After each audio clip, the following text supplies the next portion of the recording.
Garden bridge কাণ্ডে অভিযুক্ত তৃণমূল নেতা মোহাম্মদ ইকবাল ওরফে মুন্নার জামিনের আবেদন নাকচ।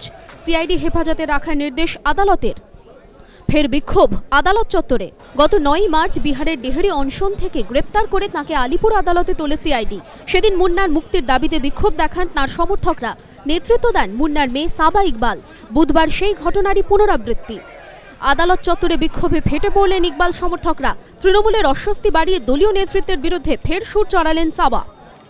कोई मदद नहीं, अगर मदद मिलता तो पार्टी के लोग यहाँ होते नहीं, कोर्ट में होते नहीं। कॉमन सेंस है, कोर्ट में सारे होते पार्टी के लोग।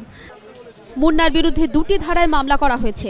35 নম্বর ধারায় খুনের মামলা ও 36 নম্বর ধারায় খুনের চেষ্টা ও হিংসা ছড়ানোর অভিযোগে মামলা।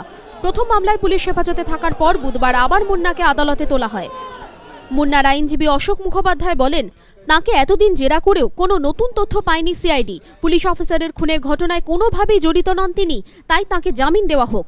জামিনের বিরোধিতা করেন সরকারি আইনজীবী। তিনি বলেন, মামলার স্বার্থে মুন্নাকে আরও জেরার প্রয়োজন। এরপর বিচারক দুপক্ষের মন্তব্য শুনে খুনের মামলায় 3রা এপ্রিল পর্যন্ত জেল হেফাজতে রাখার নির্দেশ দেন মুন্নাকে। অপর মামলায় 28 তারিখ পর্যন্ত সিআইডি হেফাজতে রাখার নির্দেশ দেন বিচারক। ফুল পিসি হয়ে যাবার পর যেখানে তাকে জেসি প্রিয়ার পুলিশ নিজেই চাইছে এবং পুলিশ এটাও চায় না যে প্রয়োজন হলে জেলে গিয়ে ইন্টারোগেশন করবে, এটা সুপ্রিম কোর্টে আমাদের দেশে প্রভিশন আছে। তার মানে এই মামলায় ইন্টারোগেশনের যে পর্ব, যে প্রয়োজনীয়তা, সেই প্রয়োজনীয়তাটা শেষ হয়ে গেছে। সুতরাং 35 নম্বর কেসে জেসির অর্ডার দিয়েছেন কোর্ট, আর 36 নম্বর কেসে পিসির অর্ডার দিয়েছেন কোর্ট। একটা হচ্ছে 28 তারিখ আর একটা 3 তারিখ। হ্যাঁ, 28 তারিখ পর্যন্ত পিসি আর 3 তারিখ পর্যন্ত জেসি। নিয়ম অনুযায়ী মুন্নাকে 28 তারিখ পর্যন্ত সিআইডি হেফাজতে থাকতে হবে।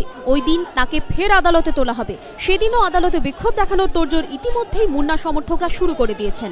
প্রকাশ সিংহ, প্রবীর চক্রবর্তীর রিপোর্ট, এবিপি আনন্দ, কলকাতা।